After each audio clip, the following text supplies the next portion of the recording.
धरती पर रहने का कोई अधिकार नहीं है। यहाँ मौजूद हजारों हजार लोग, जहां तक मेरी नजर जा रही है, ये तो जन सैलाब उमड़ के आया है।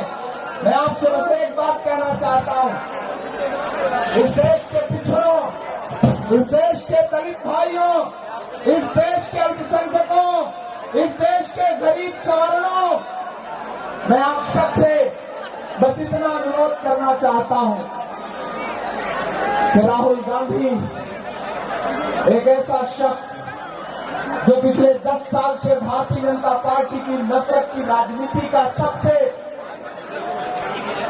पूरी ताकत के साथ जो सामना कर रहा है, उस शख्स को ताकत और हिम्मत देने का वक्त आ गया।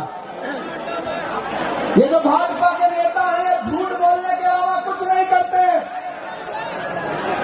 यहाँ के जो प्रत्याशी हैं या फिर यहाँ के जो बाकी नेता हैं, भाजपा के जो मुख्यमंत्री हैं, ये बस झूठ बोलते हैं। एक भाजपा के मिनिस्टर साहब एक गांव में पहुंचे, उन्होंने गांव वालों को इकट्ठा किया और कहा, बताओ तुम्हारी क्या समस्या है, मैं आज तुम्हारी समस्याएं समाप्त करना चाहता हूं। गांव वाले इकट्ठा हो गए, भोले भाले लोग थे, तो गांव वालों ने कहा, मंत्री जी हमारी सिर्फ 2 समस्या है। तो मंत्री जी ने, भाजपा के मंत्री जी ने कहा कि बताओ अभी साहब, इसे समाप्त कर देता हूं। तो गांव वालों ने कहा, साहब हमारे गांव में कोई हॉस्पिटल नहीं है। मंत्री जी ने अपना मोबाइल निकाला, नंबर घुमाया पता नहीं कौन सा, और जोर जोर से लगे डांटने, बोले तुम लोग कैसा काम कर रहे हो, मुझे यहाँ पर कल तक एक हॉस्पिटल टेम्परेरी खुला हुआ दिखना चाहिए। उसके बाद मोबाइल रखा और गांव वालों से कहा, लो मैंने तुम्हारी पहली समस्या समाप्त कर दी, दूसरी समस्या बताओ।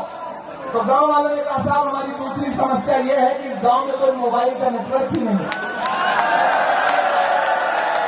ये है भारतीय जनता पार्टी की सरकार और उनके नेता, इन्हें सिर्फ झूठ बोलना आता है और आप बार बार विश्वास कर लेते हो।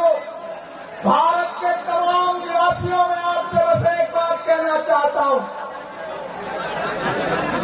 कि